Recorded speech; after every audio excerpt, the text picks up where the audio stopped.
Hello students, in the previous lecture of class 11th, we have discussed about the physical quantities, fundamental and derived quantities and system of units and some other basic concepts.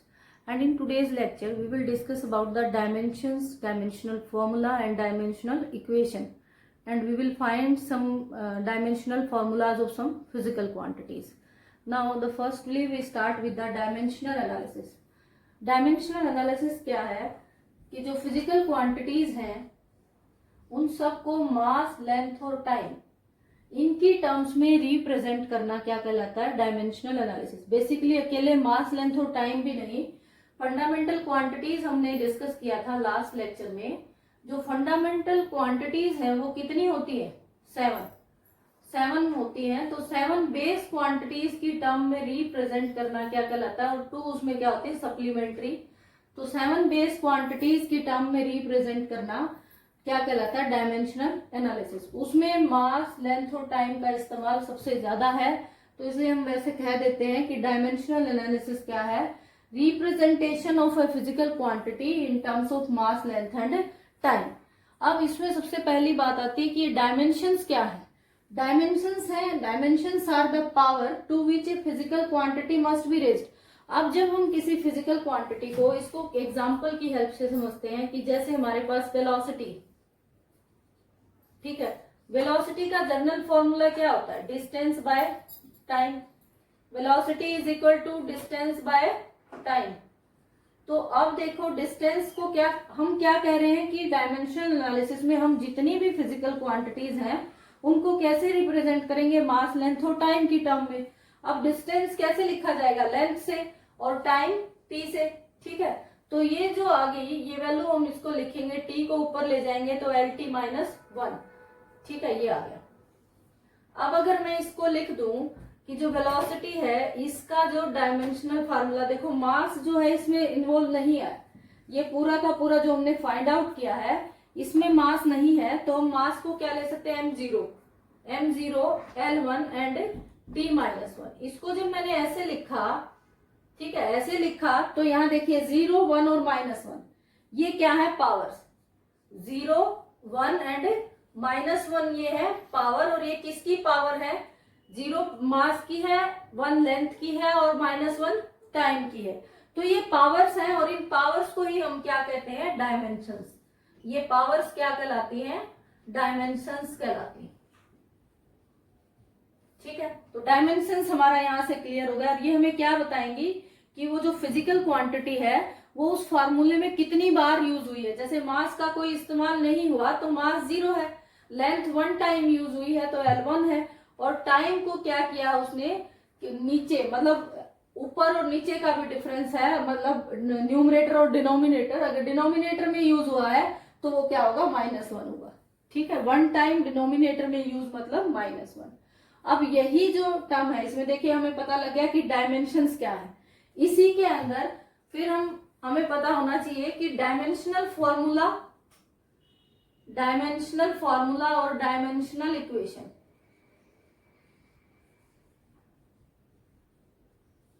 और second क्या आ गया यहाँ पे? Dimensional equation.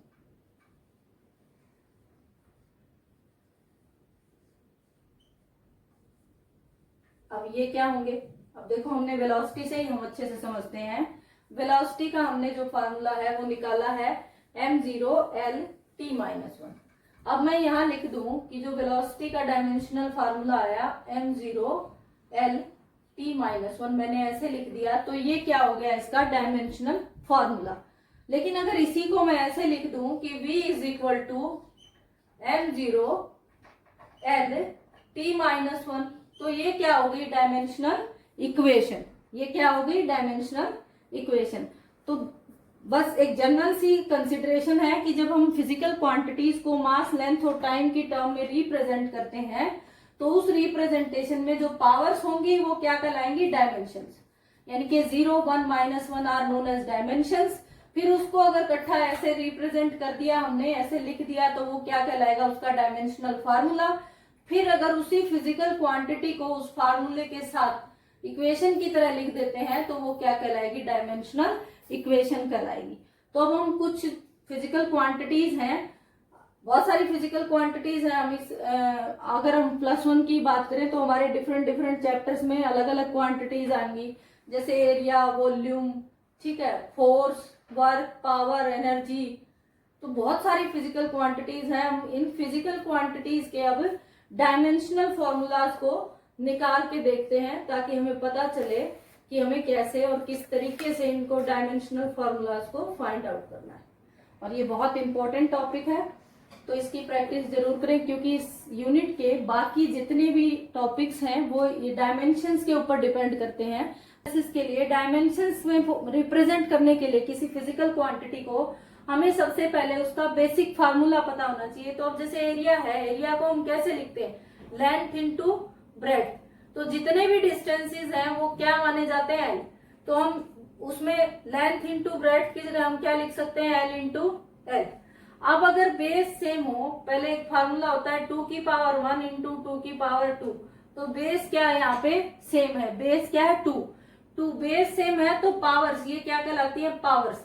1 और 2 क्या है? Powers है। बेस सेम हो तो पावर्स ऐड हो जाती है, तो 1 + 2 दिस इज इक्वल टू 2 की पावर 3। ठीक है, ऐसे हम इसको करते हैं। तो ये आ गया हमारे पास l की पावर 1 इंटू एल की power 1 this is equal to l की पावर 2। तो जितनी भी टर्म्स हैं बेसिकली हमें इसको कैसे रिप्रेजेंट करना है? m की पावर a, l की पावर b एंड t की पावर c, ऐसे इसको लिखना होता है। तो अगर m की कोई पावर हमारे फार्मूले में नहीं आई तो हम इसको क्या करेंगे? m0, l2 and t0। ये हो गया इसका डायमेंशनल फार्मूला। एरिया का डायमेंशनल फार्मूला क्या हो गया? m0, l2 and t0। अब देखते हैं वॉल्यूम।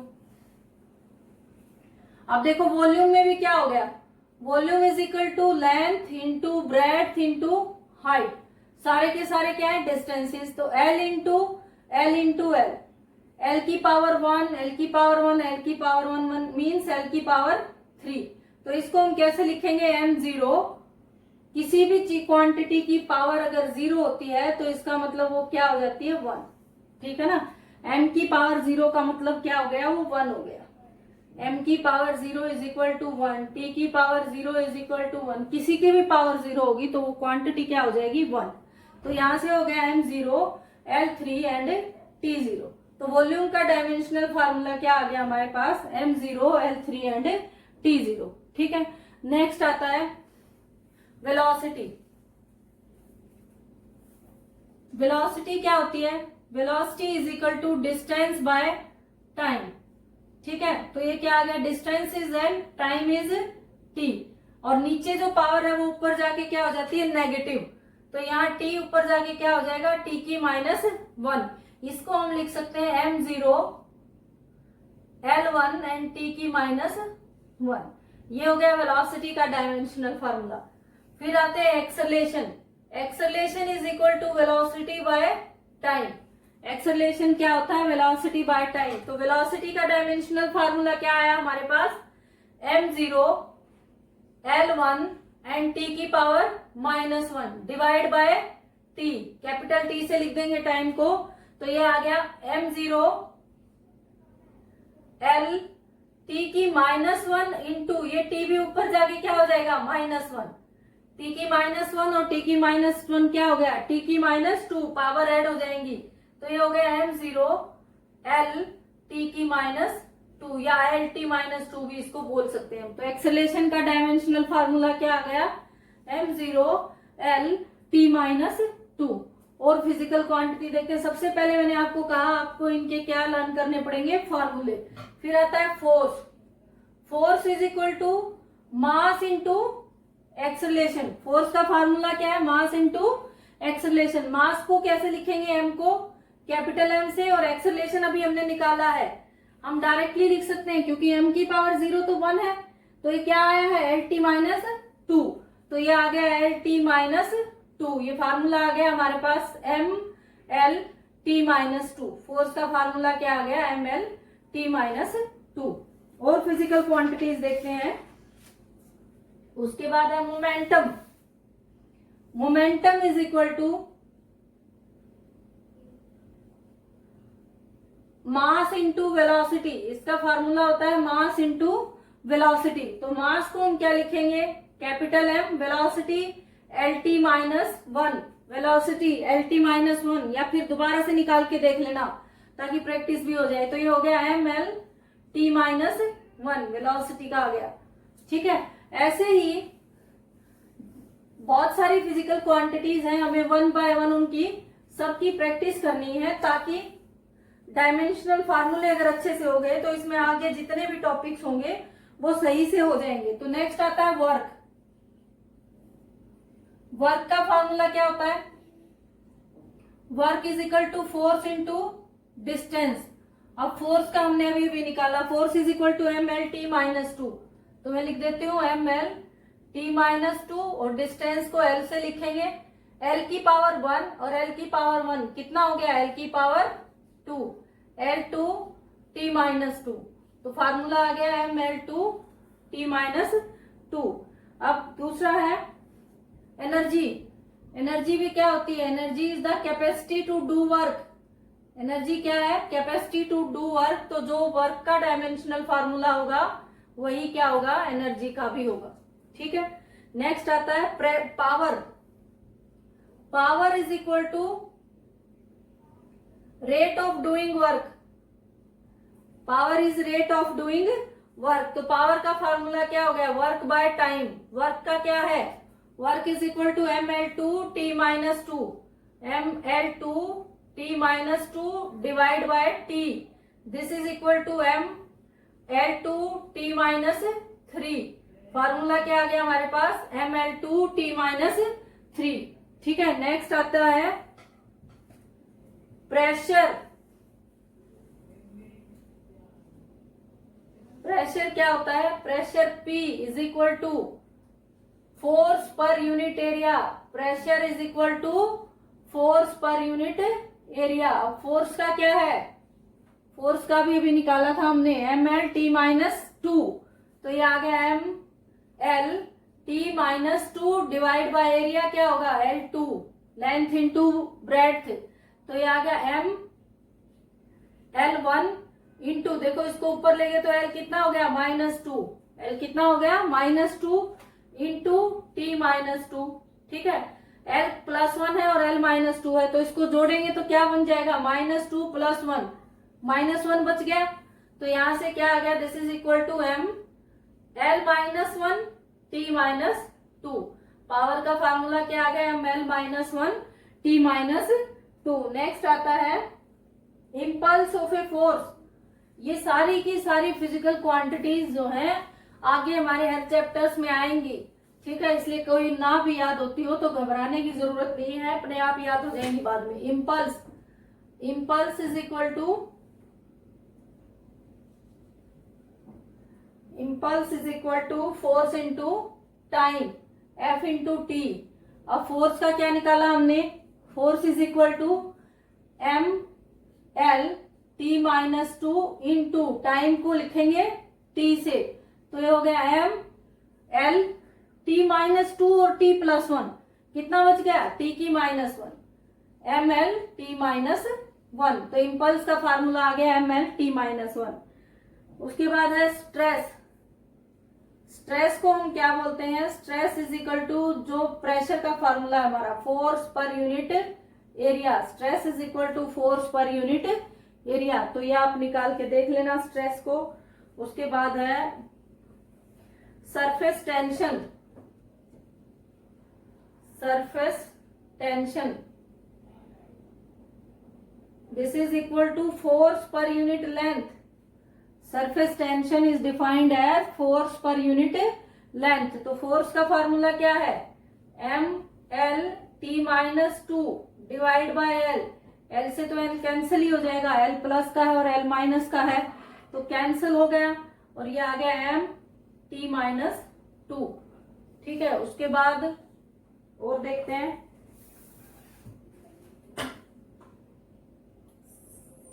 Time period.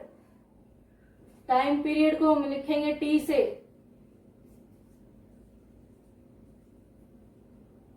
टी, फिर आता है स्ट्रेन।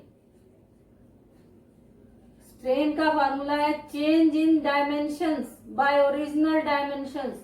दूसरे शब्दों में मैं डायरेक्टली लिख लूं अगर, तो चेंज इन लेंथ लिखेंगे तो change in L by original L, change in L by original L, यानी कि चेंज इन डायमेंशंस किसी भी डायमेंशन में चेंज होता है, चाहे लेंथ में, एरिया में, वॉल्यूम में, किसी में भी चेंज होता है, तो change in that dimension by original dimension. इसका मतलब अगर मैंने एल माना है तो एल बाय एल यानी कि कैंसिल हो गया, क्या आ गया, m0, l0 एंड t0, कोई डायमेंशन नहीं होते इसके, ठीक है। उसके बाद है वेलोसिटी ग्रेडियंट। अभी तो हमने वेलोसिटी की थी ना, वेलोसिटी ग्रेडियंट।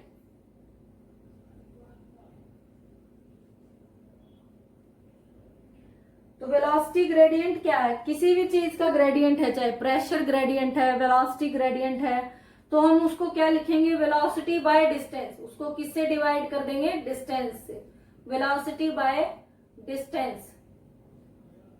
अब वेलोसिटी का फॉर्मूला क्या आया था, L T minus one, velocity is L T minus one और डिस्टेंस इज एल, तो एल से एल कैंसिल, क्या आ गया, टी माइनस वन, क्या लिखेंगे, m0, l0 and t minus one, ठीक है। तो ये डायमेंशनल फॉर्मूले हैं, तो कोई मुश्किल नहीं है, बस हमें फार्मूला अगर याद होगा तो हम डायमेंशनल फार्मूला अपने आप आराम से निकाल सकते हैं, कुछ मुश्किल नहीं है इसमें। उसके बाद है dimensional formula of gravitational constant G. G तो हमने पढ़ा है ना पिछली क्लासेस में, हमने एक फॉर्मूला रीड किया है, F is equal to G mm by R square. तो अगर ये जी, इसका डायमेंशनल फार्मूला निकालना हो तो क्या आ जाएगा, इसको इधर ले जाओ, F R square divide by, ये दोनों टर्म्स को कहाँ ले आएंगे, नीचे, तो ये क्या आ गया, divide by M into M.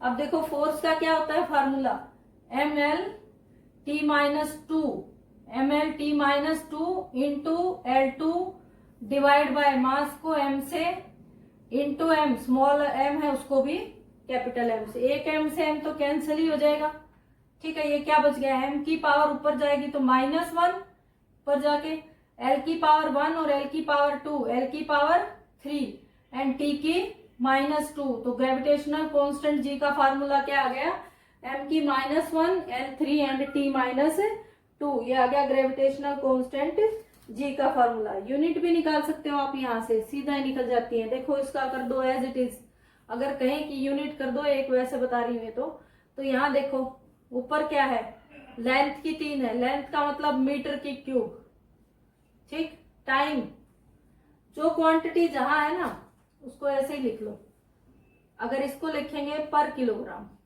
मास को लिया यहीं से पर किलोग्राम, ठीक है, मीटर क्यूब, और टाइम को सेकंड की माइनस, बस एज इट इज, ये इसकी यूनिट आ गई, ठीक है। उसके बाद है इसमें